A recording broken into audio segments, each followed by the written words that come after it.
আমরা ভোলা থেকে আসছি। আর ঢাকায় আসার পথে উনার শারীরিক অবস্থা অনেক খারাপ হয়ে যায়।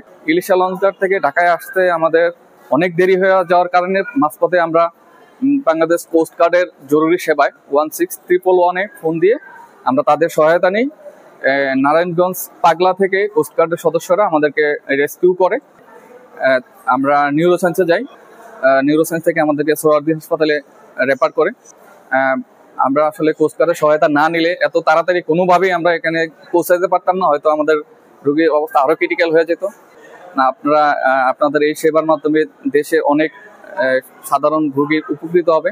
বিশেষ করে দূর দূরান্ত অঞ্চলে যারা বসবাস করে, যাদের ঢাকা থেকে দূরত্ব অনেক বেশি, সরাসরি কোনো যোগাযোগ ব্যবস্থা নাই, তার মধ্যে আমাদের ভোলা অন্যতম। ভোলা থেকে ঢাকায় আসতে আমাদের 12 থেকে 14 ঘন্টা সময় লাগে। তো ইমার্জেন্সি এই সমস্ত রোগীগুলোর জন্য এই কোস্ট গার্ডের জরুরি সেবাটা অত্যন্ত উপকারী। ধন্যবাদ বাংলাদেশ কোস্ট গার্ড।